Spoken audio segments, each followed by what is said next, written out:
My boyfriend said he needed space, but his location said otherwise. By the time he actually said the words, they felt less like a surprise and more like a line we'd both been circling for weeks. We had been off. Not in the dramatic screaming, throwing things way. In the quiet way, the way where every text is a little shorter than the last one. Where good morning turns into GM and then disappears completely.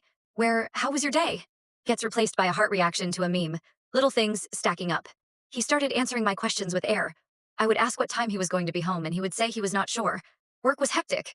I would ask what he wanted to do on the weekend and he would say we would see. Whenever I tried to talk about how distant he seemed, he would get that tired expression, the one that made me feel like I was a problem he did not have the energy to solve. We used to talk about everything. Lately, our conversations had turned into a series of deflections wrapped in tired smiles. So when he sat down on the edge of my bed one Thursday evening, hands pressed between his knees, and said he needed space, it sounded rehearsed, like something he had tried out in a mirror until it no longer shook. He said he loved me, that it was not a breakup, that he just felt overwhelmed. He said work was crushing him, his family was stressing him out, everything was piling up and he could not breathe. He said he felt like he had lost himself a little bit, that he needed time to get his head straight. He said a lot of things with calm, even eyes and a soft voice, and all I could hear underneath was distance. I remember my own voice sounding strange to me when I answered. I told him I could give him space. I did not beg, did not plead. I just asked for one thing, honesty. If we were going to do this, I said, I needed no mixed signals. No late night, I miss you messages if he did not mean them. No warm good mornings if he was already halfway out the door in his mind. I told him I could handle the truth, but I could not handle being strung along. He nodded like he understood. He reached for my hand and squeezed it, promised this was not him giving up on us, just him trying to make sure where he was not numb and dried out. He kissed my forehead. He said it would probably only be a week or two, that he just needed some room. When he left my apartment that night, he hugged me a little too long and then walked out like the hallway was a tunnel and he could not see the end. I sat on the edge of my bed after the door closed and stared at the dent his weight had left on the comforter. For a while, I tried to respect what we had just agreed on. I put my phone face down. I did not text him. I did not stalk his social media. I turned on some show I had seen 100 times just to have noise in the room that was not the sound of my own thoughts. It was habit that made me open our shared location. We had turned it on months ago after my car died one night in the middle of nowhere. It was a safety thing, a convenience, a quiet, ordinary trust. I had forgotten it was still there most of the time, the little dots on the map that meant we could see each other's general whereabouts if we wanted to. His dot was still there. I looked at it without thinking at first, expecting to see it hovering over his apartment like usual, but the blue circle was not anywhere near his neighborhood. It was across town, in an area he never had a reason to go to on a Thursday night. He had told me he was going home, that he was exhausted and just wanted to sleep. I zoomed in. The map loaded slowly, almost like it was stalling on purpose. The dot was parked on a street I did not recognize. There was a gas station nearby, a strip of small businesses, a cluster of apartment buildings squeezed together like they were sharing secrets. I locked my phone, told myself it was nothing. Maybe he had stopped for food. Maybe he was giving a friend a ride. Maybe his GPS was glitching. It happens sometimes. I reminded myself that I had just agreed to give him space. Space did not include me tracking his every movement, interrogating every pixel on a screen. The show on my laptop laughed at something. I did not. A few minutes later, muscle memory made me tap the location again. The dot had moved. It was not on the main road anymore. It had slipped deeper into the neighborhood, into a tighter cluster of buildings. I watched it shift a little and then settle like a heartbeat slowing down. I felt my own pulse in my throat. I pinched the screen wider, waited for the address to resolve fully. The little label at the bottom flickered for a second, then sharpened into something solid. A building name came into focus, one I knew, tied to a person whose number I still had blocked. A place I had hoped I would never have to see again in any context connected to him. It was her building, not spelled out completely, just the clipped version the leasing company used in their emails, but my brain filled in the rest for me. 3 floors, beige brick, thin walls that used to leak music and arguments into the hallway. A front step where I had once sat for 40 minutes in the rain because I thought grand gestures still meant something. For a second, I convinced myself I was wrong. I refreshed the app. The little blue circle blinked, vanished, reappeared in the exact same place. I checked the timestamp beneath his name. Updated a minute ago. I swiped back to earlier in the day and watched the breadcrumb trail of his movements. Work district in the morning. The gym near his place in the afternoon. A brief stop near a grocery store. Nothing strange until that sharp turn across town in the final, unwavering dot pressed against a street I wished I had forgotten. I checked our old map history out of habit. The pattern of his usual routes, nowhere near here. He had never had a reason to be in this neighborhood since the last time he claimed he deleted her number and blocked her on everything. I had believed him because believing was easier than living in a constant state of interrogation. My chest felt hollow and tight at the same time. For a while I just sat there, phone in hand, let the silence stretch. I argued with myself in circles. Maybe she had moved and the building just still had her name in my head. Maybe he was visiting someone else in the same complex. Maybe he had become the sort of person who drove across town to think in the parking lot of his old life. Or maybe space was just a softer word for replacement. I called my best friend anyway. I tried to keep my voice light when I told her he had asked for a break, how he had phrased it like a self-help headline. She said it was normal to need breathing room sometimes, that it did not automatically mean the relationship was over. When I told her about the location, the building name, there was a pause long enough for both of us to hear what neither of us wanted to say. She told me not to spiral. She reminded me how GPS could be off by a little. She said he might be at the cafe across the street, or with a friend in the same block. But then she admitted that, yes, it did look suspicious. She asked if I wanted her to come over. I told her no. I did not want company. I wanted the truth, which felt like a very lonely thing. After we hung up, I stared at his dot again and realized not doing anything was its own kind of doing something. I did not want to start with an accusation, so I typed a neutral message. I wrote that I hoped he was okay, that I knew tonight was a lot, that I was here if he needed to talk. No questions. No mentions of maps or buildings or ghosts he had promised were gone. The message showed as delivered. Then nothing. Minutes stretched into half an hour. I watched the typing bubble fail to appear, watched the little blue dot sit motionless in the same place on the map.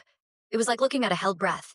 When his reply finally arrived, it was a single line. He wrote that he was just driving around and thinking, that he appreciated me understanding, that he would talk to me tomorrow. He was not driving around. He was perfectly still. The app proved it, tracking each stale minute he spent wherever he was. An hour passed. Then 2.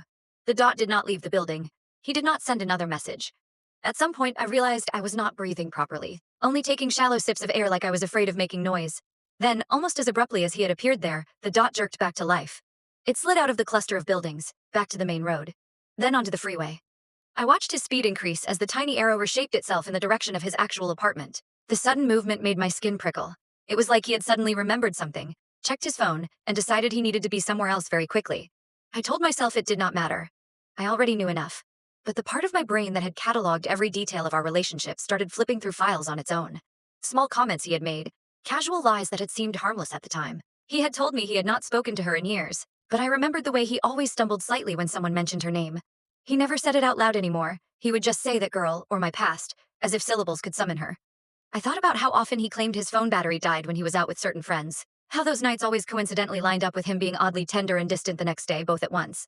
It felt less like he had started lying tonight, and more like I had finally found the edge of a pattern he had been weaving in plain sight. My phone buzzed again. For a second, I thought it might be him, a second message. A confession. Anything. Instead, the notification came from an unfamiliar number. No contact name. Just text. The preview lit up on my lock screen, a single line that made the air around me feel heavier.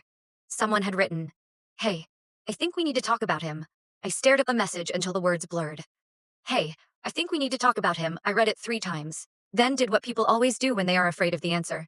I asked a too simple question. Who is this? The reply was quick, like whoever was on the other end had been waiting with the text half-typed already. It is Nina. We have not met, but I think we have someone in common.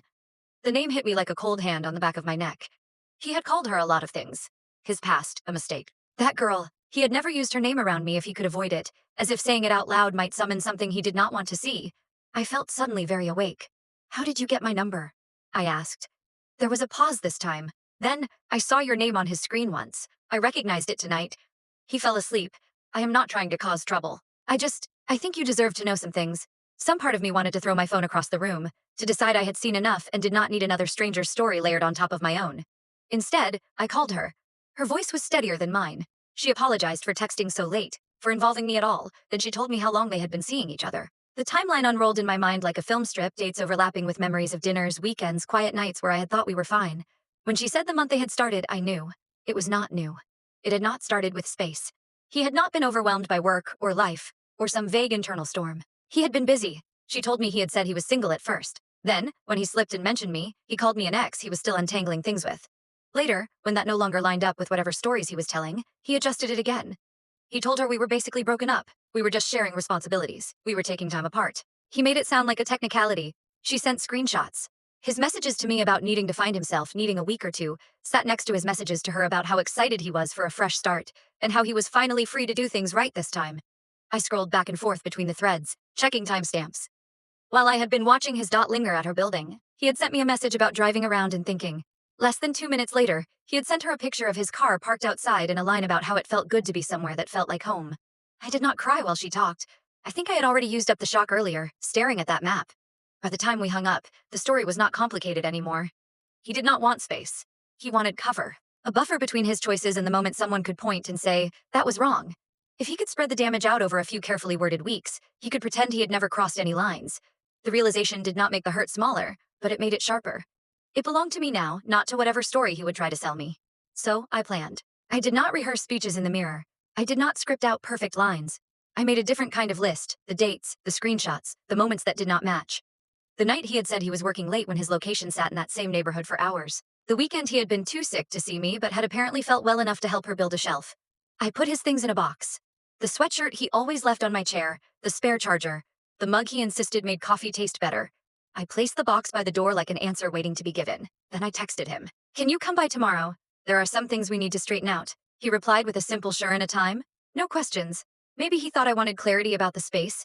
Maybe he was ready to deliver whatever gentle ending he had crafted. When he arrived, he looked tired and careful. He tried to smile as he stepped inside, eyes flicking to the box by the door before coming back to me. "What is all this?" he asked, trying to keep his tone light. I did not ask how he was. I did not ask if he had thought about us. I pointed to the chair, and he sat down like he was walking into a meeting he had hoped would be an email. I told him I was going to ask one question, and I wanted a real answer. He shifted. Joked that I was scaring him a little. I did not smile. "When were you going to tell me you had been seeing her for months?" I asked. His face went still in a way that had nothing to do with calm. Then right on cue, the story started to bend. "You are being paranoid. The location thing must have glitched. We were on a break anyway. It is not what you think.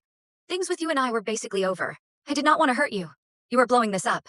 Each line slid out smoother than the last, like he had been polishing them in his head on the drive over. I stayed seated. I stayed quiet until he ran out of room. Then I gave him the timeline. The screenshots. The overlapping nights, his message to me about needing to figure himself out next to his message to her about finally being free. His insistence that he had not talked to her in years and her call log filled with his name on the nights he had claimed his battery had died. With every point, his excuses shrank. He tried to adjust the story, to nudge dates around, to insist that feelings counted more than facts. But the more he talked, the smaller he sounded.